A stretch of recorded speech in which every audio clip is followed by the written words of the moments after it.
Boa tarde, aqui quem fala é Vinícius, eu trabalho aqui no Escritório de Evidências, na Secretaria de Educação de São Paulo, na CITEM, Coordenadoria de Tecnologia, de Evidência, de Matrícula e de Informação.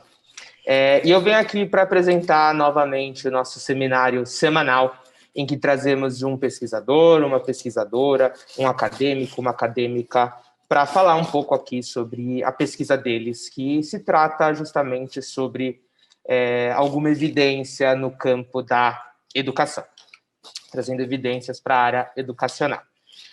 Para quem não conhece, ou para quem já ouviu falar, muitos de vocês já ouviram falar, o Escritório de Evidências é uma iniciativa relativamente nova, começou esse ano, que tem como objetivo último trazer cada vez mais evidências, cada vez mais informações, dados para a administração pública, né? Que no conjunto da obra a gente tome cada vez mais as nossas decisões baseadas em evidências. Então, a gente sabe onde a gente está pisando, a gente sabe que a nossa escolha vai ter alguma determinada consequência, enfim, melhora muito a eficiência da administração pública ao tomar a decisão baseada em evidências. E o nosso seminário é uma de nossas ações, uma das nossas ações mais constantes nesse ano, em que a gente traz, como eu falei, um seminarista, né, um pesquisador, uma pesquisadora, para contar um pouco de alguma evidência educacional para vocês, servidores públicos e outras pessoas que estão interessadas na área de evidências educacionais. Então, basicamente, o Escritório de Evidências visa ser um meio de campo entre a área acadêmica, que produz o conhecimento, e muitas vezes esse conhecimento fica reservado, fica restrito nesse grupo hermético, com o servidor público, que formula e implementa a política pública. E a gente está no nosso 33º, se eu não me engano, 34º seminário do ano. Então, religiosamente, a gente faz o nosso seminário, chama pessoas super capacitadas para contar um pouco sobre alguma evidência educacional para vocês. E o nosso seminário de hoje não vai ser diferente. A gente vai ter um tempinho para o seminarista contar um pouco da pesquisa dele, no caso hoje masculino, e depois a gente vai bater um papo com base em perguntas que vocês vão escrever nesse link que está na tela de vocês. Eu vou deixar uns minutinhos, uns segundinhos, na verdade, para vocês anotarem esse link, para vocês poderem escrever as perguntas de vocês. Então, está ouvindo o seminário, surgiu alguma dúvida, surgiu algum comentário, algum caso, para a gente bater um papo? Anota esse link e surgiu essa questão, você inscreve e a gente vai passar por as questões, não todas, por questões de tempo. A gente vai passar por essas questões no final da transmissão, tá bom? Então anotem esse link, eu vou deixar uns segundinhos aí, para vocês conseguirem escrever esses comentários, questões, dúvidas, enfim. Bom, não vou tomar muito tempo, eu só queria lembrar que esse espaço é um espaço aberto, então a opinião do seminarista não necessariamente reflete a opinião da secretaria. Acho que é bom frisar isso em todo início de seminário. Mas, enfim, hoje a gente tem o Adriano Sienkiewicz, não sei se eu falei certo, ele é doutorando em educação pela USP, ele atualmente está na Universidade de Toronto, mas também é pesquisador do INEP, do quadro permanente do INEP, e atualmente ele está licenciado por conta da conclusão de seu doutorado. E ele vai falar um pouco hoje sobre a transição do ensino médio, nossos alunos do ensino médio, com o ensino superior. É uma temática que a gente não explorou muito a fundo nesse ano, então acho muito interessante trazer essa perspectiva de um pesquisador tão engajado, de um pesquisador tão competente, para falar as evidências que ele encontrou para vocês. Então, Adriano, muito obrigado, primeiro de tudo, né?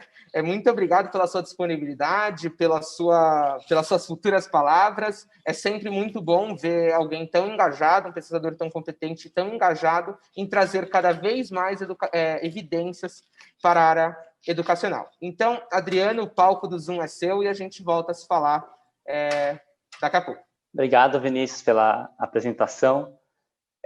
Bom, boa tarde a todas e todos. É um prazer imenso para mim estar aqui conversando com vocês nessa tarde. Agradeço de antemão à equipe do Escritório de Evidências da SEDUC São Paulo pelo convite, sobretudo a pessoa do Vinícius, que fez a mediação de uma maneira muito gentil, e também a equipe técnica que está possibilitando a realização desse seminário. O Vinícius já me apresentou, só queria fazer uma pequena correção. Na verdade, eu não estou em Toronto agora, já voltei para o Brasil. Eu estou em São Paulo, mas eu fiz o intercâmbio em Toronto. E estou aqui no último ano, no quarto e último ano de doutorado pela USP. E o que eu vou apresentar para vocês hoje é algumas reflexões a partir dessa pesquisa, que é uma pesquisa em andamento, então são resultados parciais, mas que eu acho que já ajuda a pensar um pouco sobre esses desafios da transição do ensino médio para o ensino superior. Eu vou fazer minha apresentação, vou compartilhar agora, e no final eu teria o maior prazer de responder as dúvidas, as questões que surgirem. Essa minha apresentação, ela tem o objetivo de refletir sobre como que mudou dos anos 90 para cá a escolarização da juventude brasileira, pensando, sobretudo, na conclusão do ensino médio. Então, se o ensino médio ainda é um filtro para a conclusão da educação básica, se ainda representa uma barreira para esses jovens, ou se, do contrário, a maior dificuldade de escolarização dessa parcela da população se dá num gargalo do acesso ao ensino superior, nas barreiras do vestibular, dessa transição. E também como que os jovens vivenciam os desafios que envolvem essa transição. Então, a minha fala, ela vai se organizar em duas partes, mais ou menos meio a meio. Numa primeira parte, eu vou dar um panorama das principais mudanças, permanências e as tendências dessa transição. Então, é um panorama macro, que vai olhar dos anos 90 para cá, dados nacionais. E na segunda parte, eu vou falar a partir de um trabalho de campo que eu desenvolvi no Distrito Federal, depois eu explico por que no DF especificamente, que capta um pouco as experiências de jovens brasilienses, de camadas populares, que estão vivenciando essa transição, terminaram o ensino médio e estão tentando ingressar no ensino superior, e refletir um pouco a partir disso. Então, é uma pesquisa quantitativa, tem uma parte de dados estatísticos e uma parte qualitativa que envolve mais as vivências dos sujeitos de pesquisa. Vou começar, então, com esse panorama. É sempre interessante dar uma visão macro primeiro, para a gente situar do que a gente está falando especificamente, né? E eu começo com alguns números gerais da escolarização na população brasileira. Então, essa tabela aí, eu quero chamar a atenção para essa porção da tabela, que se refere à população jovem, 18 a 24 anos. Eu tenho os anos médios de estudo dessa população, que cresceu de 6,5 anos em 1995 e 20 anos depois para 9,9, né? Em paralelo a uma redução da desigualdade nesses anos de estudo, que é medida por esse índice de Gini educacional. Ele é um pouco complicado para entender como é calculado. O que interessa é quanto menor esse índice, melhor, mais distribuído, menos desigual. E o que a gente percebe nesse período é que a população jovem, 18 a 24 anos, foi a maior beneficiária das mudanças que aconteceram na educação brasileira, que são mudanças relativas a um marco regulatório que teve pela Constituição Federal de 88, a nossa legislação de diretriz e base da educação de 96, a massificação do ensino médio, que se consolidou nesse período, e também a expansão do ensino superior, que é o que eu vou me debruçar com um pouco mais de atenção ao longo da minha fala. Se a gente quiser entender um pouco até quando os jovens estudam, qual é o maior nível de escolaridade dos jovens, e em perspectiva temporal, de 95 para cá, a gente vê nesse gráfico o seguinte: cada cor representa um nível de escolaridade máximo que esse jovem alcançou. Então, a barra vermelha representa aqueles que não chegaram nem a concluir o ensino fundamental. A barra verde é aqueles que concluíram o fundamental, mas que pararam no ensino médio, não chegaram a concluir o ensino médio. Em azul, aqueles que concluíram o ensino médio, então, portanto, terminaram a educação básica. E depois, em cinza, aqueles que ingressaram no ensino superior. O que eu quero destacar aqui é que veja como que a barreira do ensino fundamental, que é a barra vermelha, diminuiu nesse período. Então, o ensino fundamental, felizmente, deixou de ser uma barreira, tem deixado de ser uma barreira para esses jovens, ao mesmo tempo que cresceu muito a proporção daqueles que chegam ao nível superior, de 7% para 23%. mas o ensino médio, que é a barra verde, continua represando mais ou menos um quarto dos jovens. Então, de certa forma, o ensino médio continua sendo ainda uma dificuldade para um quarto da população juvenil, mesmo nesses 20 anos de mudanças que a gente teve. Se a gente quiser desagregar o dado de 2015 para o renda familiar, para entender um pouco das desigualdades socioeconômicas, aqui eu mostro basicamente o mesmo gráfico, só que agora eu tenho ele quebrado pelos quintos de renda da população. Então, aqueles jovens que pertencem aos 20% mais pobres, eu vou comparar com aqueles que pertencem aos 20% mais ricos da população. E a gente vê o quê? Que entre os jovens mais pobres, 2/3 deles pararam de estudar ainda na educação básica. Então, nem concluíram a educação básica, e estamos falando de 2015. E essa barreira da educação básica só atinge 15% dos jovens mais ricos, os 20% mais ricos. Então, o que isso chama atenção para a gente? É que uma boa parte da desigualdade de acesso ao ensino superior vai se dar ainda na conclusão da educação básica, sobretudo para os jovens mais pobres. Então, antes desses jovens competirem ali na porta do vestibular, né, que é aquela seleção mais meritocrática, baseada na nota, há, de uma maneira bastante tácita, uma espécie de uma competição ao longo de 12 anos de escolaridade, né, que no limite já separa as trajetórias desses jovens e já vai dizer quem tem oportunidades ou não de competir por uma vaga no ensino superior. É óbvio que isso mudou, como vocês veem, como eu mostrei anteriormente, e vocês veem claramente, há uma proporção grande de jovens que vão acessar o ensino superior, e isso se dá por conta de um processo de expansão. Um processo de expansão que é importante a gente entender, porque ele é algo muito característico da política educacional brasileira dos anos 90 para cá. Talvez seja uma das principais mudanças que a gente teve, não só na educação, mas na sociedade brasileira, é o acesso ao ensino superior.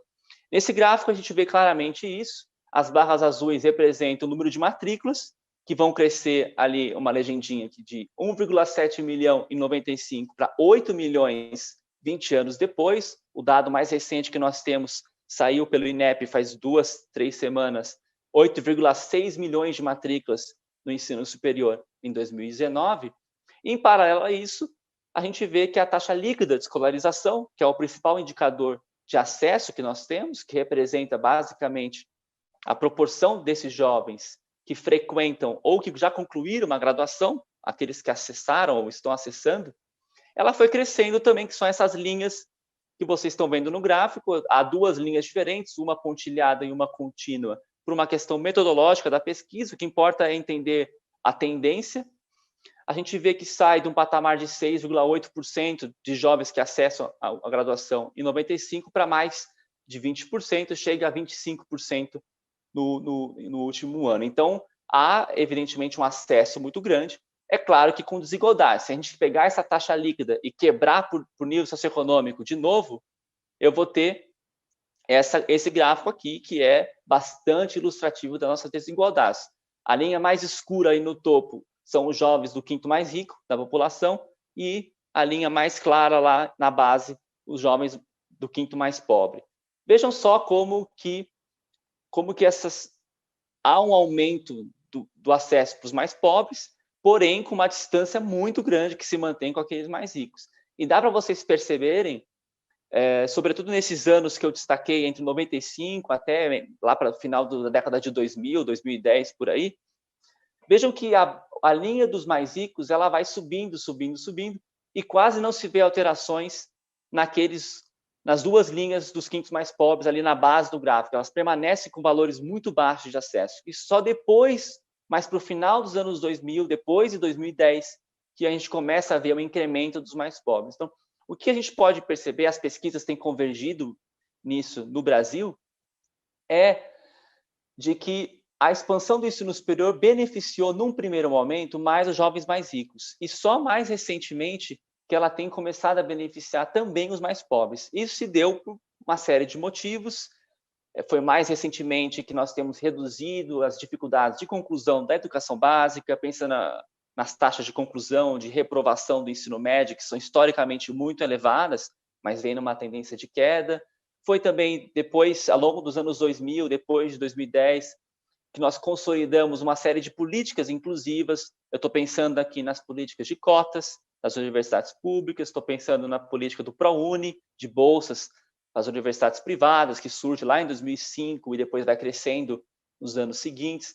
Também a expansão das universidades federais, sobretudo nos campos de interior, no período noturno. Então, são uma série de políticas que a gente vem observando no Brasil dos anos 2000 para frente, que mudaram esse panorama. Então, permitiram que os mais pobres tivessem um acesso à educação superior mais do que eles tiveram anteriormente na história.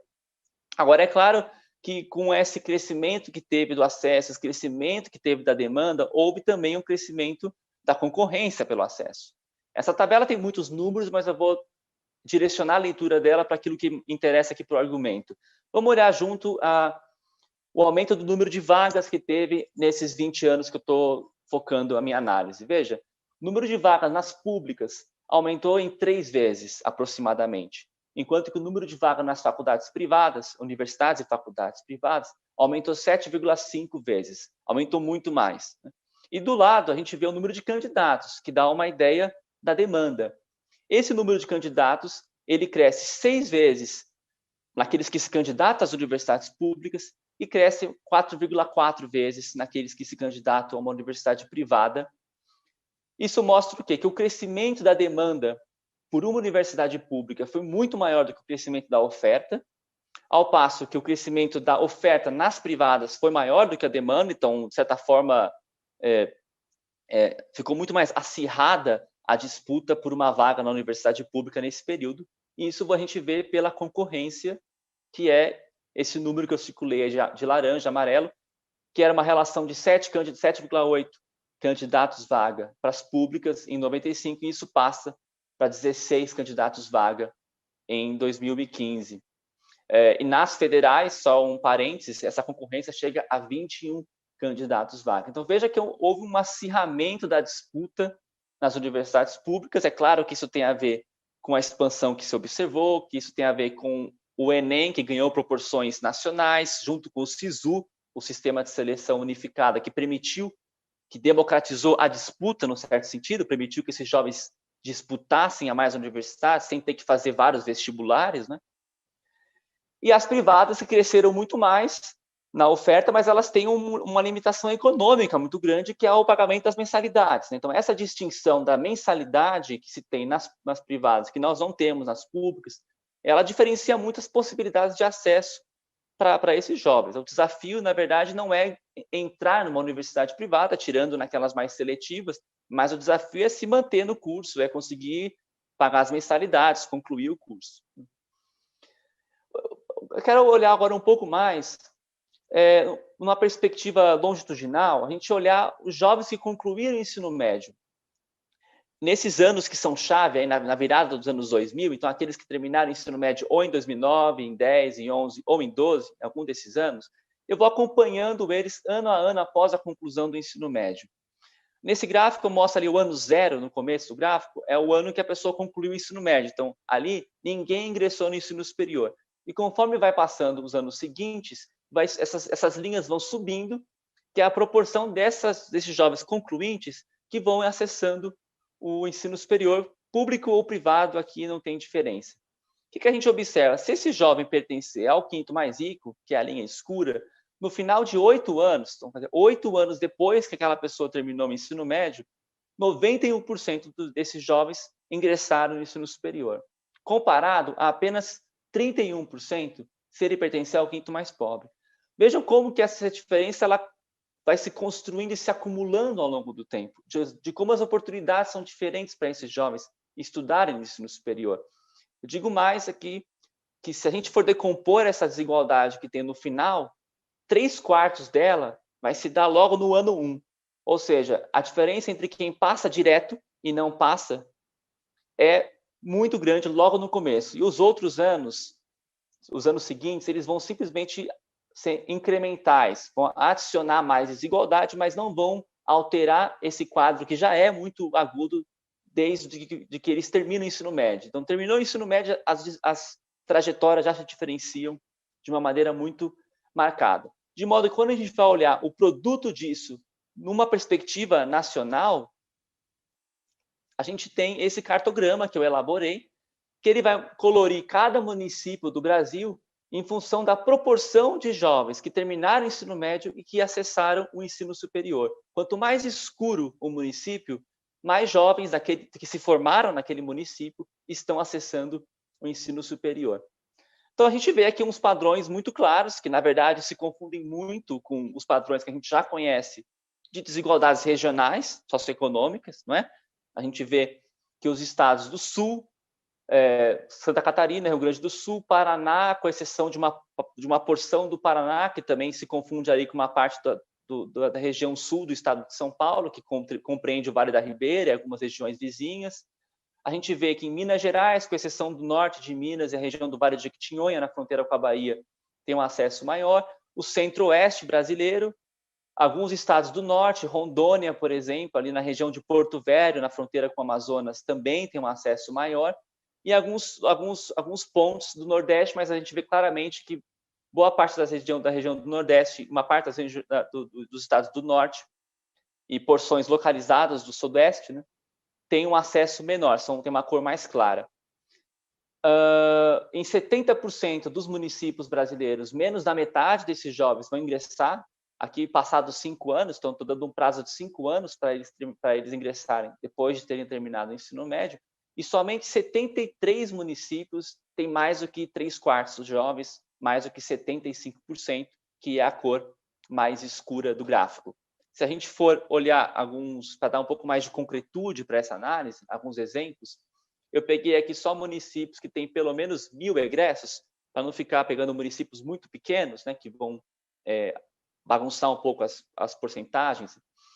Os 3 municípios com maior acesso do Brasil, o primeiro lugar de todos é São Caetano do Sul, na região do ABC, em São Paulo, que é também o município com maior IDH do Brasil, IDH 2010, desculpa, que tem 86% dos seus jovens que terminam o ensino médio conseguem ingressar no ensino superior. Esse valor é de 84% em Bento Gonçalves, no Rio Grande do Sul, que é o segundo lugar nacional, e Brasília, no Distrito Federal, está em terceiro lugar. Se vocês olharem para o retângulo de Brasília, do DF, aliás, ali no estado de Goiás, né, ali próximo, você vai ver que tem um retângulo bem escuro no centro de Goiás, que é o DF. E os estados de menor acesso são esses 3 que eu listei: Amontada, no Ceará, Centro-Sé, na Bahia, e o menor de todos no Brasil, Alto Alegre do Pindaré, com 7% no Maranhão. Isso quer dizer o quê? Que de cada 1.000 egressos do ensino médio que essa cidade tem, apenas 70 vão ingressar no ensino superior em até 5 anos. E no município de São Paulo, antes que alguém me pergunte, esse valor é de 65%, que é um valor relativamente alto. Ele é maior do que a média do estado de São Paulo, que é de 57%. Então, o município de São Paulo coloca mais jovens no ensino superior em relação ao estado de São Paulo. E é um valor bem grande, considerando que é o maior município do Brasil, né? Então, a quantidade, né, a base numérica para você colocar jovens ali no ensino superior é muito alta, né? São milhares de jovens, centenas de milhares, né? Vamos olhar um pouco como é que está o ensino superior por dentro. Esse gráfico, ele vai mostrar verticalmente, eu tenho 100%, então imagina o seguinte: todo mundo que acessa o ensino superior, como que eles estão distribuídos de acordo com a renda familiar? Aí eu tenho uma série histórica que vai de 92 até 2019. Ela tem uma quebra ali entre 2015 e 2016, que é uma mudança metodológica que teve nas pesquisas do IBGE, mas a tendência dá para entender no seu contínuo. O que eu quero chamar a atenção é para isso. Essa queda que teve nessa barra clara, que representa os mais ricos. Então, veja, até os anos 90, de cada 10 estudantes do ensino superior, pouco mais de 7 pertenciam ao quinto mais rico da população. Nos anos 2000, essa participação relativa dos mais ricos vai caindo e chega, então, na atualidade, com 4 em cada 10 matrículas. Então, isso aconteceu em paralelo ao aumento da participação dos mais pobres, não é? Que vão crescendo, sobretudo depois de 2010, como eu já mencionei. O resultado disso é juntando aqui os 2/5 mais pobres, ou seja, os jovens dos 40% mais pobres da população, eles são 15% do corpo discente brasileiro. Esse número ele é baixo, é claro, ele mostra que há uma subrepresentação, mas é um padrão muito comum no mundo. 9 de cada 10 países de que nós temos informação, os 40% mais pobres representam menos de 1/5. Então, o Brasil não está muito diferente do padrão internacional, que é bastante desigual. Mas a mudança que esse gráfico mostra é muito evidente. A mesma coisa acontece se a gente trocar o indicador, em vez de olhar para o nível socioeconômico, olhar para a questão de cor-raça, que tem uma relevância muito grande, cada vez maior no Brasil. Aqui eu tenho as barras escuras, é a participação dos pretos, pardos e indígenas, e as barras azuis, dos brancos e amarelos. É claro que é muito mais os brancos, pela sua participação maior na população. E aqui, novamente, eu vejo um aumento da participação dos pretos, pardos e indígenas ao longo dos anos 2000 e continua até a atualidade esse aumento. Isso quer dizer que, se a gente for olhar em perspectiva histórica, nos anos 90, quem acessava o ensino superior no Brasil era basicamente a população branca. 8 de cada 10, mais do que 8 de cada 10 jovens que estudavam no ensino superior eram brancos. E hoje eles são cerca de 55%, ou seja, um pouco, ainda são maioria, mas numa tendência de queda. Se a gente for atentar só para as universidades públicas, as federais em especial, os pretos, pardos e indígenas já são maioria, já passaram do patamar de 50%. É evidente que, para isso acontecer, ou a expansão do ensino superior que eu mencionei lá atrás e as políticas de cotas, que eu não vou abordar nessa apresentação em detalhes, foram fundamentais. Agora, tem dois eventos que aconteceram em paralelo a isso no ensino superior brasileiro que me parece muito importante de chamar atenção, porque eles são tendências que a gente vai ter que lidar nos próximos anos. Uma delas, que já é muito conhecida de todos nós, é a expansão do setor privado. Então, olhando novamente perspectiva histórica, essa mancha vermelha representa o setor privado, a mancha azul representa o setor público. Aqui eu estou falando só de cursos presenciais, de graduação. Veja como que a participação do setor privado, que já era dominante ali nos anos 90, ganha uma dominância ainda maior. Então, ele cresce muito mais e responde cada vez mais pelo acesso dos jovens ao ensino superior. A gente vê ali que depois de 2015, no gráfico, a curva cai. Se a gente olhar o contorno preto ali em cima da mancha vermelha, há uma queda. Essa queda é uma retração que aconteceu nas matrículas presenciais do setor privado, muito decorrência da crise econômica, a crise de 2015, que teve recessão, alta do desemprego, 2015, 2016. Ainda hoje nós não saímos dessa crise, né? Mas o que importa dizer é que ela incidiu com muita força sobre o setor privado, que responde mais às flutuações do mercado, né? As condições de pagamento de matrículas que afetam essas famílias. Para a gente ter uma ideia do que isso significa, essa força do setor privado, aqui é uma comparação internacional, esse gráfico é da Unesco. O Brasil está destacado ali. Na América do Sul, somente o Chile ganha do Brasil em termos de participação do setor privado na oferta de ensino superior. O Brasil tem mais ou menos 75% das matrículas são no setor privado, o Chile chega a 80%. A maioria do mundo desenvolvido, o setor privado não passa de 20%. Tá? Na França, na Alemanha, na Dinamarca, que estão representados, mesmo na América Latina, o Uruguai também está abaixo de 20%, a Argentina um pouco mais, desculpa. Mesmo nos Estados Unidos, que é bem menos que o Brasil, embora seja maior do que a média também dos países europeus, nos Estados Unidos a gente tem essa impressão de que o setor privado é muito forte. Ele é forte pela sua importância, porque universidades muito importantes norte-americanas são privadas, como Harvard, Stanford, Columbia, mas no grosso da oferta é o setor público norte-americano que responde mais pelo acesso do que essas universidades que são mais de elite. E outra tendência que eu queria chamar a atenção, que me parece muito importante e que tem sido cada vez mais discutida, sobretudo agora na pandemia, é a ampliação do ensino à distância, que é algo que também está mudando muito o panorama do nosso ensino superior. Esse gráfico é muito parecido com o que eu acabei de mostrar, só que as cores mostram, o azul é o presencial e verde a EAD. Então, a educação à distância ela vai surgir ali no final dos anos 90, nos anos 2000 para frente, e ela vai crescendo, crescendo, crescendo. Então, veja que o setor privado ele retrai, como eu já mencionei, depois de 2015. Então, a curva azul ela cai, enquanto que a verde continua sempre crescendo. Só para vocês terem uma ideia mais concreta do que isso significa, de 2015 a 2019, então, nesses últimos anos, as matrículas presenciais recuaram 7%. Teve um recuo nessa oferta presencial, e enquanto a EAD cresceu 75%. Então, ela se expandiu muito, e isso tudo antes da pandemia. Tá? Nós não temos dados ainda de como que ficou esse cenário depois que o coronavírus surgiu para bagunçar nossas vidas. Só lembrando que a EAD ela está quase toda no setor privado, que responde por 94%, então o setor privado que responde pela educação à distância, e muito concentrado também nas licenciaturas. Então, para a gente que discute muito a educação, nós estamos cada vez mais no Brasil formando professores em cursos à distância. Eles já são, no setor privado, 2/3 das licenciaturas já acontecem à distância. O impacto que essa expansão da EAD vai ter é bastante visível por esse gráfico, que vai mostrar, então, que lá em 99, 100% das matrículas eram presenciais, e depois a barra verde vai crescendo, crescendo, e cada vez mais engolindo uma fatia do total de matrículas. 10 anos depois, já é 14%, mais 10 anos depois, chega a dobrar para 28%. Então, na verdade, no Brasil, quase 30% de todas as matrículas de graduação acontecem em cursos à distância. E a tendência, como eu mencionei, é isso crescer por vários motivos.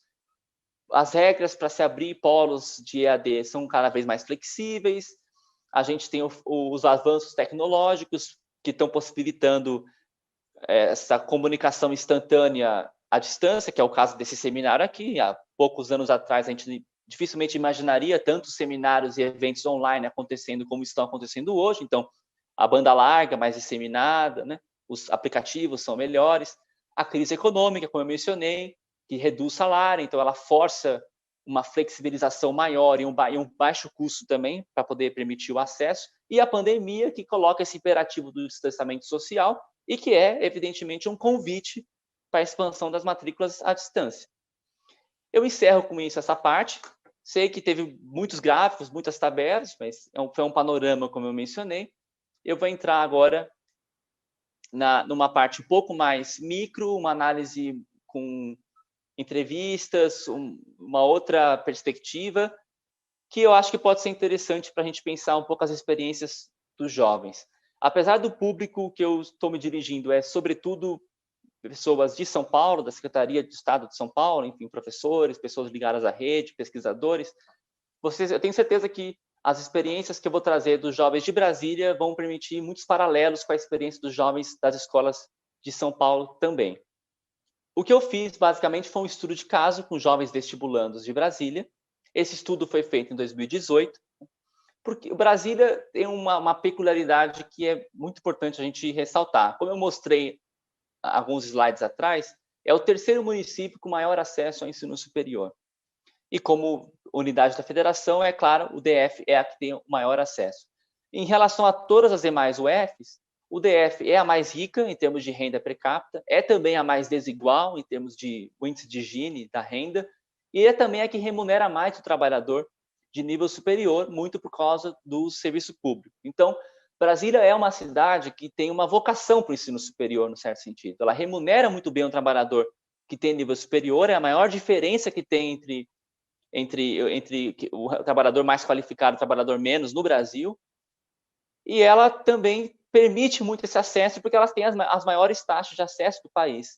Então, se tem um lugar que fazer ensino superior faz muita diferença na vida da pessoa, é Brasília. É o lugar que talvez faça mais diferença do que todas as unidades da federação. Então, o meu objetivo aqui foi compreender um pouco as experiências de jovens que terminaram o ensino médio, são de famílias pouco escolarizadas, então a maior parte deles não tem pais ou mães com nível superior completo, e eles vivenciam essa transição para o ensino superior, estão tentando fazer essa transição. A pergunta é, quais são os esforços que eles têm empregado para efetuar essa transição? Por quanto tempo tem perseguido o ingresso? Quais são os custos econômicos, sociais, emocionais, também o desgaste da pessoa nesse processo? E como que as perspectivas de vida desses jovens são moldadas diante dessas oportunidades de sucesso ou de fracasso na transição médio-superior? Para fazer isso, eu primeiro selecionei cursinhos populares do DF, porque eu queria jovens que já terminaram o ensino médio, então encontrá-los aleatoriamente é muito complicado, então eu precisaria ter um lugar onde eu os reunisse. e aí foi nos cursinhos populares que eu encontrei. Eu fui em alguns cursinhos de Brasília, apliquei um questionário. Desses questionários que eu depois tabulei, fiz uma análise, selecionei potenciais entrevistados que se enquadravam mais no perfil da pesquisa, ou seja, de camadas populares, que não tinham ingressado no ensino superior, que já eram maiores de idade, já tinham concluído o ensino médio, né? E aí eu agendei essas entrevistas, todos os agendamentos foram feitos por WhatsApp, e depois foi feita as entrevistas, foi conduzida por mim mesmo e foi transcrito esse registro gravado dela, todas foram gravadas, e aí a partir disso que eu faço essa análise. Então, o que eu vou mostrar para vocês agora é um pouco mais preliminar, não tenho nada muito fechado, eu estou fazendo essa análise nesse momento, como eu disse, ainda estou no curso do doutorado, mas para a gente ter uma ideia do que eu tenho desse material muito interessante. Veja, aqui é um cartograma do DF, para a gente se situar um pouco. Eu estou incluindo nesse trabalho 20 jovens entrevistados. Todos eles já terminaram o ensino médio, todos eles têm entre 19 e 25 anos. Então, como você vê, bem jovens mesmo. São 12 mulheres e 8 homens. As mulheres são maioria nos cursinhos populares, como também são maioria entre quem conclui o ensino médio. E desses 20 jovens, 4 são brancos, 15 são autodeclarados pretos ou pardos, negros aqui, e 1 se considera oriental. Eles são de 12 locais distintos, que eu destaco aqui no cartograma. Então, eu consegui uma representatividade bem interessante de várias regiões diferentes do DF. O plano piloto ali no centro do DF, que é onde fica o desenho do avião, para quem não conhece Brasília, fica aí o convite para conhecer. A asa sul, a asa norte, é onde está o plano piloto, os ministérios. E eu fui pegando também jovens da periferia de Brasília, inclusive de algumas cidades satélites que são bastante pobres, como Varjão, Itapoã, muitas delas frutos de invasão no passado. E um município que eu incluí na pesquisa é do entorno de Brasília, é em Goiás, que é a cidade ocidental, que está apontada ali na base do cartograma com a setinha. Ela não pertence ao DF, mas está no limite da fronteira. Desses jovens, 20 são de cursinhos populares. Os outros 3 são amigos conhecidos deles que eu incluí na pesquisa. É o que a gente chama de bola de neve, quando uma pessoa indica a outra. Para entender um pouco as experiências desses jovens, eu trouxe uma citação um pouquinho grande, eu prometo que é a maior que eu trouxe, porque ela é muito interessante de tudo, para resumir tudo que eu vou falar daqui para frente. Quando eu pergunto para essa garota, se chama Kátia, tem 21 anos, ela terminou o ensino médio, eu perguntei o que aconteceu com a vida dela depois que ela terminou o ensino médio. Esse era o ponto de partida para as reflexões, né? Eu vou lendo aqui para a gente acompanhar juntos. Ela diz o seguinte: quando eu saí do ensino médio, eu tive um grande choque de realidade, tipo, cara, agora eu tenho que fazer alguma coisa, sabe? Tipo, eu tenho que trabalhar ou eu tenho que entrar na faculdade. No primeiro ano do ensino médio, você não tem maturidade para, tipo, sentar e estudar, para você tirar uma nota boa. Quando chega no terceiro ano, começa uma pressão total, tanto na família quanto de professores. A sociedade em si começa a fazer uma pressão, porque você tem que terminar o ensino médio, você tem que entrar numa faculdade. Todo mundo sabe que é difícil entrar, mas eu não sabia que era tão difícil. Então, esse relato dessa garota, ela é bastante representativa dos pontos que eu tenho chamado a atenção na minha análise. Primeiro, uma ideia de um choque de realidade, que eu grifei aí em vermelho. Essa ideia de que há uma ruptura, uma quebra de expectativas quando ela termina o ensino médio. Depois, ela vai dizer que ela precisou aprender o processo para poder passar no vestibular, que é o que eu estou chamando de aprender um ofício de vestibulando, quer dizer, aprender uma postura de vestibulando, que ela diz maturidade para sentar e estudar, tem informação, quando ela fala que ela não sabia que era tão difícil, então não conhece como que funciona esse jogo dessa disputa do vestibular. E ela também mostra um pouco dos desafios do que acontece com a vida dela depois, quais são os possíveis destinos que ela vai seguir. Quando ela diz que ela tem que fazer alguma coisa, ou ela tem que trabalhar, ou ela tem que entrar numa faculdade. Então, quais são as possibilidades que estão colocadas para ela depois que ela termina o ensino médio? Eu vou falar um pouco sobre cada um desses pontos, e aí eu fecho a apresentação logo em seguida. Quando eu pergunto para esses jovens o que aconteceu com a vida deles depois do ensino médio, é muito comum esse relato de um choque de realidade, uma surpresa. Eu vou sacar só alguns trechinhos aqui de outros entrevistados. essa garota que disse que foi um choque, ela usou esse mesmo termo novamente. Ela disse que foi fazer a prova do vestibular e ficou se perguntando o que ela está fazendo aqui, porque não conseguia nem entender o enunciado das questões. Essa outra moça disse que ela se frustrou muito, porque ela esperava que ela fosse entrar na universidade, ou que ela fosse poder fazer um cursinho, mas ela tinha que trabalhar, e aí o tempo do trabalho impedia de conciliar com o estudo, então ela acabou se frustrando, e no final das contas disse que foi muito bom, porque ela renasceu das cinzas, quer dizer, ela se reconstruiu como pessoa depois que ela percebeu essa frustração, essas dificuldades. E esse outro garoto disse que o terceiro ano do ensino médio foi o pior ano da vida dele, por conta da pressão. Todos os colegas estavam entrando na faculdade e ele lá, ele diz. Ou seja, ele estava parado na porta, morrendo na praia, como se diz, né? Então, os jovens mobilizaram muito essas expressões de surpresa. Alguns falam de baque, de chacoalhada, de virar em espiral, de ficar arrasado. Outros falaram de ficar perdido.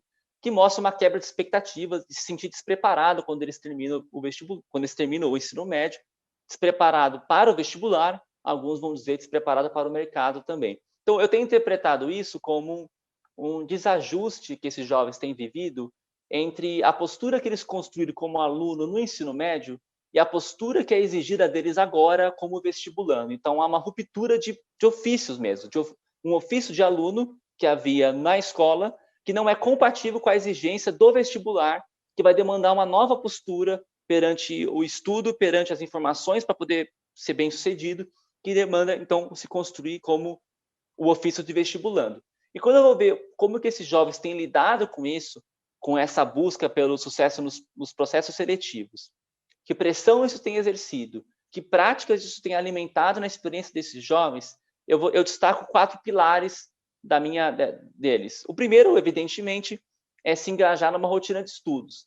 Então, muitos jovens vão perceber isso depois, que para poder passar no vestibular, é preciso ter disciplina, é preciso ter foco, é preciso ter autonomia. Se essas habilidades não foram ainda desenvolvidas durante o curso da escola, elas vão ser desenvolvidas na marra depois. E é óbvio que há um desgaste físico e emocional para isso, em que o apoio da família, de amigos, do cursinho mesmo, que tem um papel psicológico muito grande, é fundamental.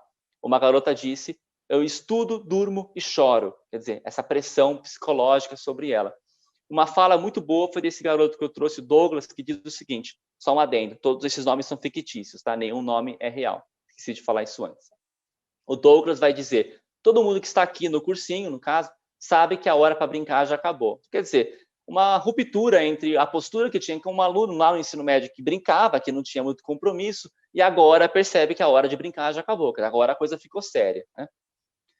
Um outro ponto que vem muita atenção é conhecer as regras do jogo. Isso significa ter informação sobre o processo seletivo. Muitos deles mostram-se completamente perdidos.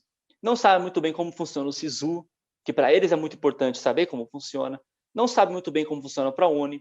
As cotas, a que cotas você tem direito, como que você vai comprovar que você tem direito a uma certa cota e não a outra. O programa de avaliação seriada da UNB, que é muito importante lá em Brasília, que é um vestibular seriado que acontece no ensino médio, muitos deles perdem a prova porque não sabiam da importância dela e só depois que termina o ensino médio que vão entender a oportunidade que ficou para trás. A informação sobre as notas de corte também, então saber otimizar a sua participação nas provas. Então, aqueles jovens que têm exemplos de família, de familiares, de colegas que passaram por esse processo, ajuda muito a que eles tenham informação, tenham alguns modelos para poder se orientar e para poder aumentar as suas chances, né? Tomar decisões que antecipam essas escolhas. Mas essas informações, nem todos estão cientes, e isso é fundamental para eles se orientarem nesse processo. O terceiro ponto é negociar um projeto familiar, quer dizer, essa fala desse rapaz, Paulo, ele diz, minha mãe me apoia, mas ela me deu um prazo. Quer dizer, se você não passar até o próximo processo seletivo, você vai ter que ingressar no mercado de trabalho. Então, há uma negociação aqui em torno da inserção no mercado de trabalho, do quanto que a família vai fazer concessões ou não, vai apertar o orçamento para poder garantir o sucesso desse jovem. Lembrando que são jovens de baixa renda, de famílias pouco escolarizadas. Então, aqueles jovens que estão mais engajados nesse ofício de vestibulando são aqueles que também foram mais sucedidos em negociar um apoio familiar e conseguem transformar o vestibular numa meta da família, não só numa meta do indivíduo. E o quarto e último ponto é lidar com as incertezas do futuro próximo. Então, é o que eles chamam de estar no limbo. Então, essa posição de estar no limbo, que é uma sensação incerta, em que você está parado no tempo. Uma metáfora aqui, da mesma forma que a carteira de trabalho está para o mercado, a carteirinha de estudante está para a educação. Quer dizer, aquele aluno que está no cursinho, que já terminou o ensino médio, que não trabalha por vezes, ele não tem nenhuma carteira de trabalho, ou se trabalhar vai ser informal, então nem carteira vai ter. E também não tem uma carteirinha de estudante, porque ele não é um estudante reconhecido socialmente, ele não tem direito ao passe livre estudantil, ele não usufrui daquilo que um estudante universitário ou de educação básica tem. Então, é uma posição muito incerta, e um tanto angustiante, que dá uma ideia de que a pessoa está parada no tempo, em que ela está numa transição que não consegue se concretizar, com muitos riscos, que não tem nenhum tipo de garantia, e isso coloca pressão sobre qualquer alternativa que ele vai encontrar. Então, vale a pena você continuar nessa luta pelo ensino superior? Será que vale a pena você trocar? Então, em vez de querer fazer tal universidade, um curso concorrido, escolher alguma coisa mais fácil de passar? Ou priorizar o mercado sobre o estudo? Então, essas incertezas que eles têm que lidar, que colocam em xeque esse não lugar que eles estão ocupando como alunos de cursinho. E nesse caldo todo, então, eu percebo dois perfis de jovens vestibulantes que se contrastam muito fortemente, né? Um primeiro perfil que eu estou chamando aqui de os meritocráticos e um segundo que eu estou chamando dos pragmáticos. O que eu quero dizer com isso? É óbvio que eu não quero simplificar dizendo que cada um dos jovens se enquadra perfeitamente nesses modelos, mas são abstrações teóricas para a gente orientar a análise, né? Os meritocráticos são aqueles jovens que aspiram cursos de universidades mais ambiciosos. E eles acreditam que, se eles se esforçarem, eles vão conseguir passar.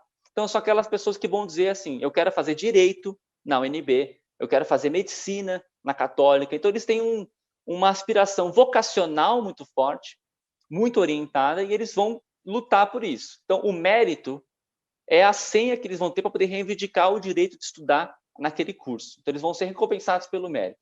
Duas falas que ilustram isso. A primeira, o rapaz diz, eu acredito muito na meritocracia, porque por mais que você se esforce, vai ter alguém que se esforça mais, mas se você se esforçar o suficiente, eu acho que tu consegue.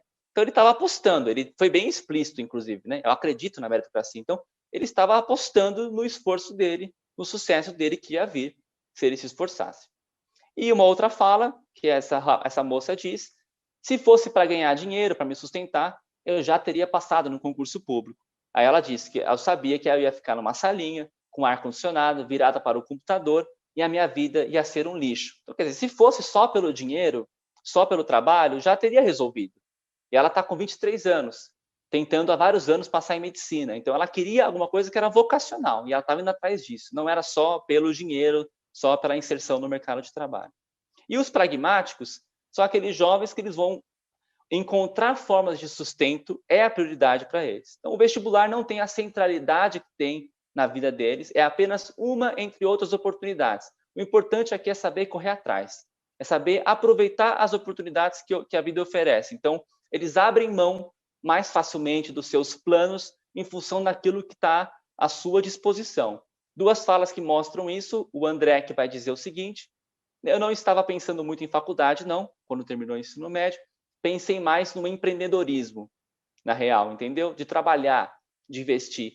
Só para um adendo, esse rapaz ele é vendedor ambulante do transporte coletivo em Brasília. E ele está considerando esse trabalho dele, que é um trabalho bastante informal, sem nenhum tipo de proteção ou garantia trabalhista, como uma forma de empreendedorismo, porque dependeria muito do protagonismo dele de correr atrás, conseguir vender o produto e conseguir costurar ali o ganha-pão dele. Esse outro rapaz disse logo embaixo, eu vou tentar pelo SISU, pelo ProUni, pelo FIES, vou tentar tudo, o que vir está bom. Aí eu pergunto, você acha que tem chances reais de ingressar no curso que você quer? Ele falou, não sei. Assim, administração eu acho mais fácil, né, de conseguir. Então, quer dizer, o que vier está bom.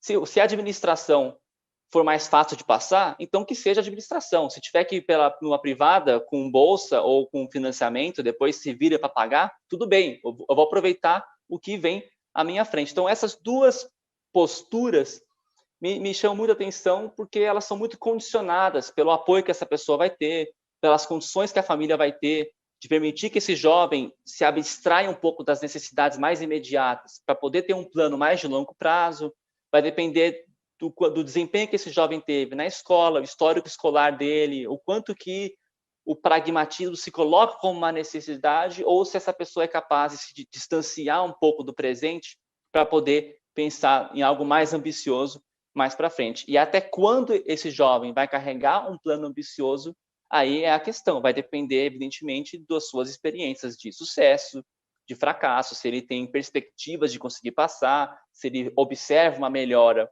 no seu desempenho ou não, se ele tem condições de continuar tentando. Então, esses são pontos que eu ainda pretendo aprofundar mais na entrevista. Vou fechar por aqui, então, as considerações finais, para ouvir vocês. Então, o que eu queria chamar a atenção aqui.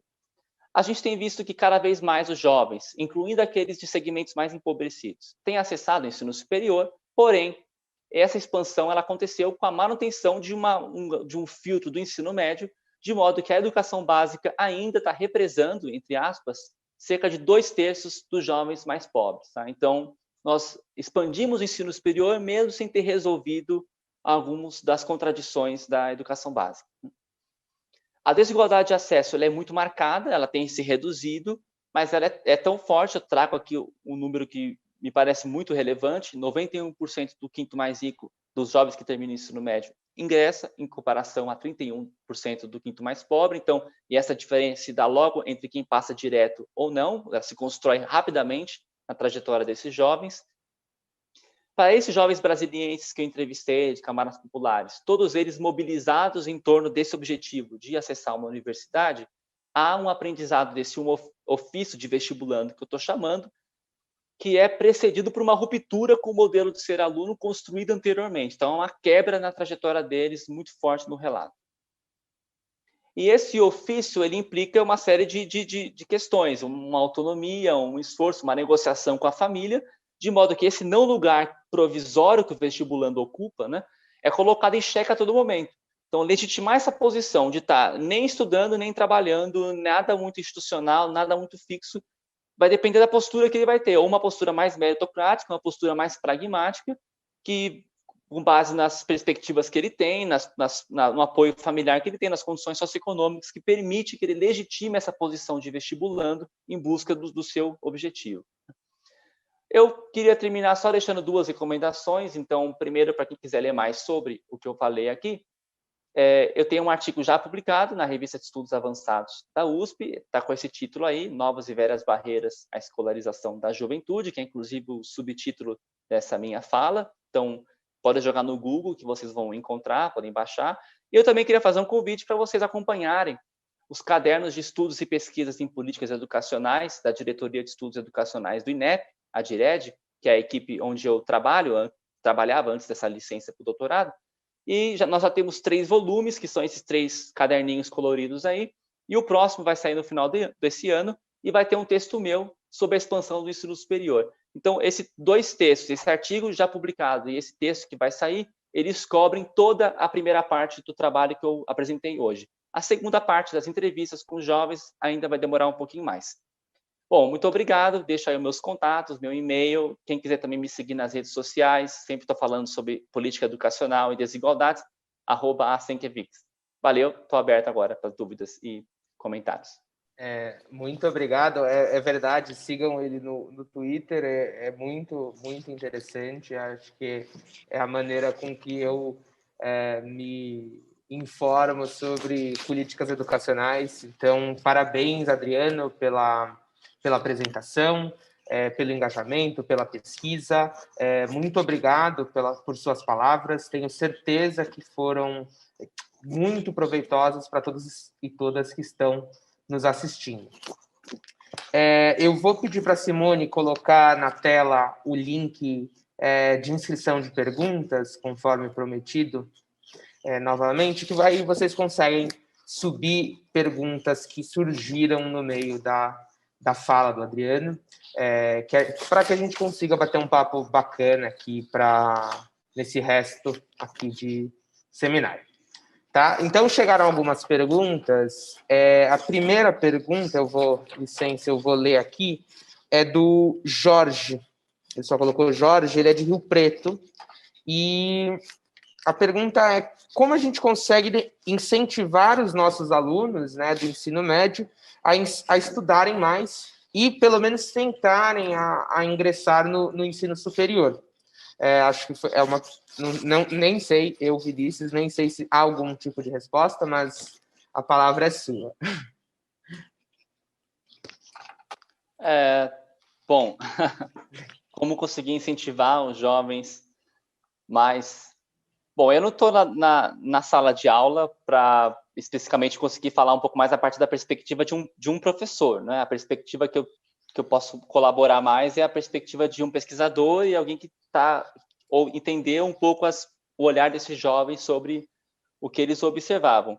Quando eu vou tentar entender um pouco, na visão desses jovens que eu entrevistei, o que seriam para ele algumas lacunas que eles reconhecem na trajetória, que estariam afetando agora as suas possibilidades de cursar um curso superior, é claro que muitos deles vão relatar problemas de dificuldades que eles tiveram na escola, não só tanto do lado da instituição, de críticas à qualidade da instituição, mas também de críticas, autocríticas que eles mesmos fazem, de perceber, por exemplo, que eles poderiam ter tido uma outra postura, que eles não eram maduros o suficiente.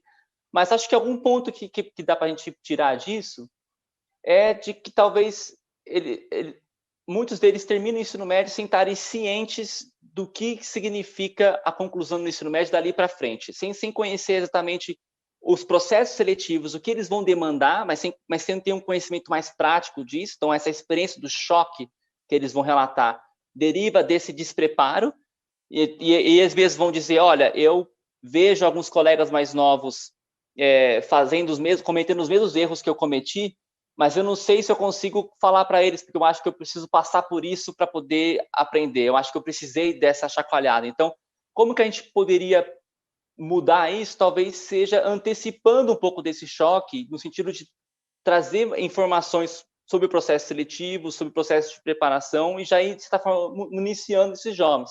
Agora, eu também acho que isso esbarra muito nas dificuldades que nós temos educacionais, de jovens que já chegam no ensino médio com defasagens anteriores, e que, óbvio, isso vai dificultar muito o trabalho dali para frente de aprendizado e de conclusão do ensino médio daquela pessoa. Eu não sei se tem uma receita para isso, acho que é uma pergunta bastante complexa, acho que é um desafio que está relacionado, na verdade, com não só incentivar os jovens a fazer, mas é mais do que incentivo, é uma preparação como todo, né, de melhorar a qualidade da educação, e isso, evidentemente, vai refletir nas perspectivas dali para frente, nas possibilidades que esse jovem vai ter de competir ou não com uma vaga para o ensino superior. Eu com certeza não respondi, acho que é uma questão complexa, eu não conseguiria responder sozinho, mas o que eu teria para dizer a partir da pesquisa é isso. Não, claro, muito obrigado. Claro que é complexa. Chegou uma pergunta aqui da Maria Cecília, ela é da administração central, e ela, antes de qualquer coisa, ela parabenizou o estudo, parabenizou a sua fala e escreveu, né, abre aspas: por mais que saibamos do apartheid educacional brasileiro, vê-lo demonstrado em números é sempre um baque. Sei que não foi o seu objeto de estudo, mas queria saber sua opinião. Você descreve como a ampliação do acesso ao nível superior vem acompanhado do aumento do peso das vagas privadas. Sabemos também dos programas nacionais, ProUni, SISU, das cotas universitárias. Você vê alguma outra alternativa para... você vê alguma outra alternativa que as privadas? O que pensa das políticas públicas passarem a cobrar de quem pode e dar bolsas para quem não pode? Uma pergunta meio polêmica. Eu acho que eu vou tentar responder na ordem que a Maria Cecília colocou. Então, agradeço pela pergunta, tanto a Maria Cecília quanto o Jorge anteriormente. Bom, ela usou o termo apartheid educacional, né? Eu acho que é um termo bastante forte, mas eu acho que a gente tem que destacar que há uma redução de desigualdade muito clara em curso, tá? Mesmo nas universidades públicas seletivas, mesmo nos cursos mais competitivos, mais complicados de ingressar, houve muita redução de desigualdade. Então, eu acho que são várias políticas que a gente pode pensar. No âmbito da universidade pública, eu vou dividir em público e privado, porque são dois setores que colocam desafios muito diferentes, né? No âmbito do setor público, a gente precisa retomar a expansão em algum momento que a gente vinha caminhando. Essa expansão, ela praticamente estagnou e ela era fundamental para garantir mais acesso. Lembrando que o Brasil está muito baixo em comparação internacional, do ponto de vista de diplomação dos seus jovens, e também baixo do ponto de vista da participação do setor público na oferta de educação superior. Então, retomar a expansão, que é a principal política que a gente pode ter, e essa expansão orientada para locais com menos aparelhos culturais e educacionais, então ela tem que ser interiorizada, ela tem que priorizar o turno noturno para poder beneficiar jovens trabalhadores, que é o desafio maior de inclusão, e garantir também a continuidade das políticas de ação afirmativa. As cotas nas universidades federais foram a política mais importante de acesso às federais que a gente teve, de impacto que elas tiveram, sobretudo nesses cursos concorridos mais elitizados, é gritante. Tem artigos que eu posso indicar sobre isso, mas então a gente precisa manter uma política de ação afirmativa nas universidades públicas e retomar a expansão assim que possível, né? Nas universidades privadas, a gente tem esse problema que é um passivo histórico que o Brasil tem, uma escolha histórica que o Brasil fez de colocar sobre o setor privado a maior parte do seu acesso. Regular esse sistema é muito complicado, é um desafio que a gente não resolveu, mas nós já temos experiência de 15 anos de sistema de avaliação para repensar e rever a regulação do ensino superior para que ela seja mais funcional, para evitar cursos de baixíssima qualidade e as tais fábricas de diplomas. Então, esse é um desafio, melhorar a regulação. O segundo, a gente não adianta dar só incentivos para o ensino superior, abrir o privado, abrir mais vagas, se a gente não conseguir fazer esses jovens estudarem. Então, o ProUni é uma política fundamental que eu defendo, que exista, que se mantenha, porque ela garante algum tipo de subsídio para esses jovens mais pobres estudarem no setor privado. Então, enquanto nós tivermos um setor privado dominante, como nós temos, nós precisamos de políticas que permitam democratizar o acesso a eles. Então, manter esse conjunto de políticas do setor privado que eu mencionei. Então, com relação às universidades públicas, delas cobrarem ou não a mensalidade, veja, a boa parte do mundo é cobrada, a gente sabe disso, na América Latina é uma das regiões que menos se tem esse tipo de cobrança. É claro que isso tem um custo para a expansão, né?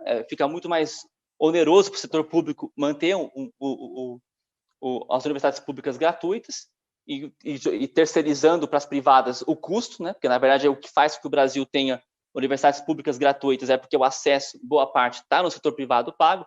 Agora, a gente tem tantos espantalhos e jabutis, né, para corrigir no Brasil, um sistema tributário completamente bizarro, concentrador de renda, ineficiente, né? Uma necessidade de reformar a própria administração pública em vários pontos. Ou seja, uma cobrança muito má de dívidas de empresas, por exemplo. Então, eu não acho que a gente não possa discutir ou rediscutir a gratuidade das públicas, mas eu acho que não é prioridade frente a esses desafios que são muito mais importantes. Então, por uma questão dos conflitos políticos que isso vai gerar e dos possíveis efeitos negativos que vai ter sobre a sociedade, acabar com a gratuidade das públicas, primeiro, vamos reformar essas coisas óbvias que têm que ser reformadas. Se depois de fazer isso, ainda não tiver dinheiro para o setor público, aí depois a gente repensa. Mas colocar essa discussão primeiro, sem mexer na tributação brasileira, sem mexer na administração brasileira, sem mexer nesses subsídios disfuncionais, as generações que tem, eu acho que é, de novo, o Brasil colocar o pé pelas mãos, manter os privilégios como estão e fazer um arroxo só em quem mais precisa. Isso eu não concordo. Politicamente, não concordo. Bacana, Adriano. Muito obrigado pela resposta. O José Maria, de Piracicaba, ele parabenizou o estudo e ele fez duas perguntas. A primeira, abre aspas, na sua opinião, como conseguir preparar os jovens para entrar na educação superior? Nessas questões que você falou, de ajudar eles a ter mais disciplina, de ter mais informação, da negociação familiar, etc. Isso seria papel da escola também? Não acha? Aí finaliza a pergunta do José Maria assim. E a segunda pergunta dele é: qual o perfil de jovem pobre que você criou tem mais sucesso, o meritocrático ou o pragmático? Existem diferenças sociais anteriores que explicam esses perfis? Há algo que explique esses perfis? E acho que soma aqui a outra que chegou, da Beatriz, da Beatriz, que não colocou de onde ela é, mas ela soma a primeira pergunta na questão de como ir preparando o jovem no ensino médio ou anteriormente para não chegar no momento final e ter esse choque que você mencionou. Parabenizou o estudo também. Bom, obrigado pelas perguntas, José Maria e Beatriz. Bom, perguntas difíceis. Com relação à preparação dos jovens, então, acho que as suas perguntas já se relacionam bastante, né? É claro que não é só papel da escola, né? Se eu estou mencionando aqui que a questão desse jovem ter condição de se dedicar mais ao estudo depois depende de uma negociação com a família, é óbvio que se a situação socioeconômica dessa família fosse mais confortável, isso colocaria menos pressão sobre a participação dele no mercado de trabalho. Então, aí é uma questão, então, portanto, de desigualdade socioeconômica, que estou falando de mercado, estou falando de questões sociais que não estão no alcance direto da escola, mas que estão afetando, estão moldando as possibilidades da escola agir sobre esses jovens, né? Então, não acho que seja só o papel da escola. Agora, eu tenho dificuldade para fazer propostas que tenham assim, uma implicação pedagógica sobre o ensino médio muito clara, porque eu não me sinto preparado para poder opinar muito sobre como mexer no ensino médio para que ele se torne melhor. Eu sei que, de um lado, há uma defasagem acumulada, que a Beatriz bem colocou, que vai incidir ali na frente. Então, a gente tem que observar essa melhora que a gente tem visto da educação básica no inicial, o ensino fundamental, principalmente, que tem uma melhora aí, ao longo dos últimos anos. Houve uma estagnação do ensino médio durante um bom tempo, dos indicadores de qualidade, IDEB principalmente. Mas se a gente pega o último IDEB que saiu agora, a gente vê que teve uma melhora, ela pode estar refletindo jovens que estão entrando, que estão conseguindo mais qualificação logo no começo. Pode ser que, se a gente melhorando a educação básica, na sua base, a gente também acabe melhorando com alguma defasagem temporal a qualidade do ensino médio. Eu não sei fazer propostas específicas para o ensino médio, curriculares enfim, outras alterações que poderiam ser feitas especificamente. Com relação à outra pergunta do José Maria, eu ainda preciso investigar um pouco melhor esse perfil dos que eu estou chamando de meritocratas e pragmáticos, que estaria de fundo. Mas essa pergunta que você fez foi muito boa, qual deles tem mais sucesso? Porque aí vai depender muito da métrica de sucesso, né? Se o sucesso é a pessoa ingressar naquele curso que ela queria, altamente seletivo, na Universidade de Brasília, é provável que não tenha sucesso, mas essa pessoa que está mirando super alto, se ela reajusta um pouco a expectativa para uma coisa mais baixa, talvez ali ela tenha. Então, o que eu percebi, na realidade, eu entrevistei esses jovens, depois de um tempo eu entrei em contato com eles, para saber quem tinha entrado e quem não tinha. E aqueles jovens que eu achei que estavam seguindo a receitinha, que estavam estudando, se dedicando, que não trabalhavam, eu olhei, essa pessoa vai entrar no ensino superior com certeza. E ela não entrava. Quase todos fracassaram. E aqueles jovens que eu imaginava que não fossem entrar, foram os que entraram. Aí que eu pensei, a minha avaliação estava muito equivocada, então eu errei muito nas previsões. A quem eu achava que ia passar não passou, quem eu não achei que fosse passar, passou. Aí foi aí que eu entendi que o prisma que eu estava olhando para esses jovens era o prisma estritamente meritocrático. Aqueles jovens que estão se esforçando vão conseguir, mas isso vai depender muito da régua, né, de qual que é a referência de sucesso que aquela pessoa vai ter. A grande vantagem que os pragmáticos vão ter sobre os meritocráticos é que eles estão topando qualquer diploma. E ao topar qualquer diploma, ele baixa a régua dele. Então, a chance dele ter sucesso, o sucesso entendido passar no vestibular, é muito alta. Porque basta ele entrar numa universidade privada, por exemplo, e conseguir dar um jeito de trabalhar em paralelo para pagar a mensalidade. Agora, se aquele outro jovem meritocrático, entre aspas, quer ingressar num curso altamente concorrido, é bem possível que ele não consiga, mas ele teria total condição de entrar num curso menor. Então, acho que o sucesso ou não deles vai depender justamente dessa postura deles, de ser mais pragmático, de valorizar o diploma, qualquer que seja, ou de valorizar aquele curso naquela universidade. Super bacana, Adriano. Eu linko aqui com outra pergunta, agora da Maria Elisa. A Maria Elisa, ela trabalha aqui no escritório de evidências, é nossa grande socióloga, e ela começa a pergunta agradecendo a sua participação e pelo estudo, e parabenizando pelo estudo. Abre aspas, aí começa. Nossa experiência no estado de São Paulo aponta que as escolas em tempo integral dão margem para a formação desse aluno comprometido com a educação e com a ambição de fazer o ensino superior. Também as estatísticas mostram que as taxas de ingresso nas universidades são maiores nessas escolas. Não sei se conhece o modelo, mas nesse sentido, o que as escolas regulares precisariam fazer para se equiparar? Trata-se apenas do aumento da jornada? Bom, eu não estudei especificamente esse ponto, né? O que eu posso dizer é que nas análises que eu tenho feito, que ainda não divulguei, ainda não apresentei nessa apresentação, as escolas que são federais, né, mesmo se controlando pelo nível socioeconômico do aluno, por outros fatores associados ao sucesso escolar, por elas serem federais, elas vão ter uma taxa maior de acesso ao ensino superior. É óbvio que isso não decorre só da categoria administrativa dela, mas de uma série de outras condições. Eu não conheço exatamente o modelo das escolas de tempo integral do estado de São Paulo. Agora, imagino que se ela for uma escola que, além de ser um tempo integral, além de ter uma maior jornada, ela tiver uma maior qualificação dos professores, do espaço escolar, etc., e, portanto, possibilitar uma condição melhor pedagógica, com certeza vai ter. O que a gente sabe no Brasil é que a escola em que a pessoa estuda é bastante determinante, tem um peso grande na trajetória dele dali para frente, mesmo entre públicas, mesmo... Então, quer dizer, condições mais favoráveis que uma escola tenha, que certamente não serão só a jornada ampliada, mas isso em conjunto com outras políticas da escola, possibilitando maior aprendizado, podem sim ter um efeito sobre a trajetória dessas pessoas. Mas não conheço o caso de São Paulo especificamente para poder dizer. Não, tranquilo. Faz sentido, faz total sentido. E a última pergunta que chegou aqui, do José Marcelo, ele também é da administração central, e ele parabeniza a apresentação. As pessoas que estão nos visualizando são muito simpáticas e educadas e parabenizam sempre. Muito bem. E ele começa: temos visto nos seminários do Escritório de Evidências alguns estudos sobre evasão, principalmente no ensino médio. Você menciona o primeiro ano do ensino médio como crítico, se entendi bem. O que os sistemas públicos de educação podem fazer para manter tais alunos?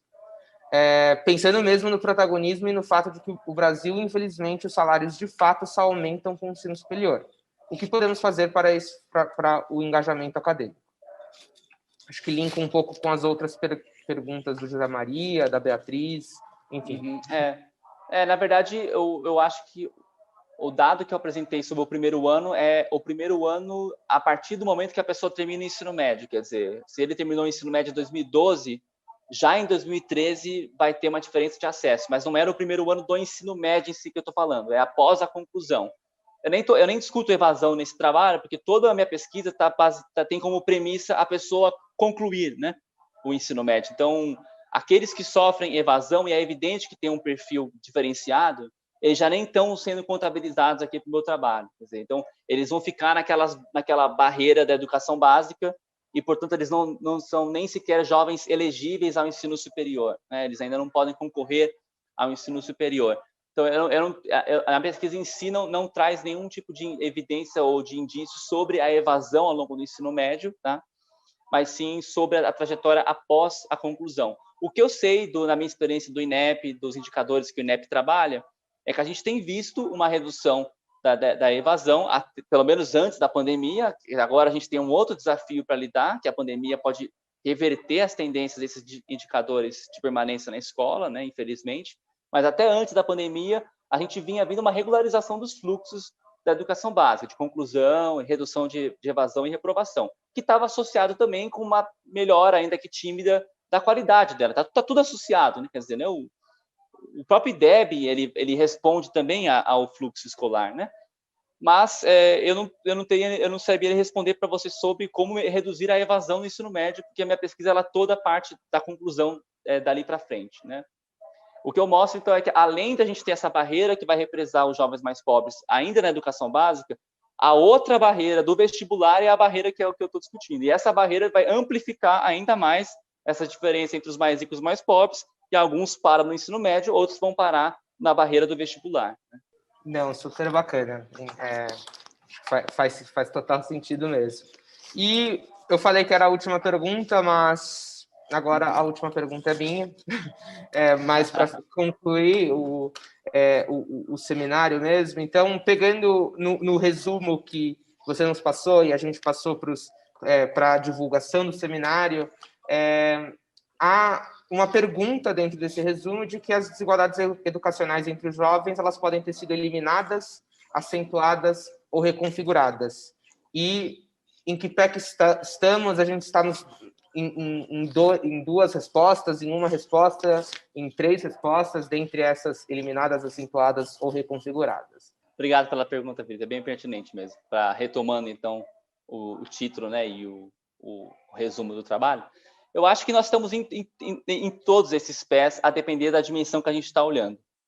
Do ponto de vista de conclusão da educação básica, a gente pode dizer sim que houve redução de desigualdades, sobretudo na conclusão do ensino fundamental, menos na conclusão do ensino médio, embora ainda tenha tido. No ensino superior, a gente também tem observado uma redução, só que ela foi precedida por um aumento dessa desigualdade de acesso. Então, houve um acirramento, aquele acirramento de concorrência que teve no começo da expansão do ensino superior, levou a uma disputa mais difícil, que tornou mais seletivo. Mas depois, conforme a expansão continua acontecendo, junto com as políticas de inclusão, houve redução de desigualdades. O desafio, talvez, daqui para frente, seja a gente entender como é que estão as desigualdades internas do sistema de educação superior, que é algo que tem sido ainda pouco objeto das pesquisas no Brasil. Então, isso nós temos poucas informações. Ou seja, quais cursos se tornaram mais ou menos desiguais, como que essa desigualdade de acesso muda entre quem opta por bacharelado ou por licenciatura, ou pela educação à distância, que agora está crescendo, isso pode mudar a posição que a educação à distância vai ter na oferta, ou entre quem opta por uma universidade pública particular. Então, ou seja, nós sabemos pouco sobre isso, mas que com certeza está mudando, estão se transformando também, mas o sentido dessa transformação interna a gente ainda não sabe dizer. Então, o resumo da ópera houve então uma redução de desigualdade de conclusão da educação básica, de certa forma, a manutenção desse gargalo no ensino médio, em alguma medida, proporcionalmente, pegando aí 1/4 da juventude, então isso se manteve, se reproduz, não reduziu como a gente gostaria que tivesse reduzido, e há uma redução da desigualdade de acesso ao ensino superior, mas ainda no patamar muito elevado, porque nós temos um passivo histórico muito grande nesse acesso. Acho que esse seria o resumo do que eu falei. Bom, excelente. Acho que deu para dar o panorama geral do que a gente conversou aqui. Então, muito obrigado pelas suas palavras, pelo seu tempo, por estar aqui conversando com servidores públicos que querem cada vez mais trazer as evidências para suas tomadas de decisão. E fico o meu convite a conhecer mais a Secretaria, o Escritório de Evidências. A gente está sempre aberto para trazer pesquisadores engajados nessa pauta de evidências nas políticas públicas. E fica também o nosso agradecimento, meu, da Maria Elisa, da equipe do Escritório de Evidências, pelo seu tempo e pelas suas palavras. Muito obrigado, Adriana. Eu agradeço bastante então, pela oportunidade que foi dada, agradeço ao Escritório de Evidências, a toda a equipe técnica, também aos ouvintes, as perguntas todas. Desculpa se eu deixei a desejar em alguma resposta, mas, enfim, a gente, como pesquisador, tem sempre aquela cautela de falar sobre o que a gente sente que pode falar, né, e acaba deixando algumas coisas em branco. Mas eu agradeço a oportunidade, estou à disposição. Quem quiser manter contato, me escrever, acompanhar meu trabalho, vai ser um prazer. Obrigado, até a próxima. Só uma perguntinha, Adriano. Podemos disponibilizar seu PowerPoint no nosso site? O PowerPoint, como ele tem alguns resultados preliminares na parte qualitativa, né, eu prefiro disponibilizar só os artigos que estão publicados já, porque ele já contém tudo que tem no PowerPoint, porém já está pronto para circular, né? Beleza, então, perfeito. O artigo aquele artigo que eu mencionei da revista da USP e o outro que vai sair pelo INEP no final do ano. Né? Perfeito. Então, muito obrigado, Adriano, e obrigado, pessoal que nos assistiu, nos acompanhou nessa sexta-feira à tarde. Semana que vem tem mais. Seminário de Evidências, do Escritório de Evidências, e até a próxima.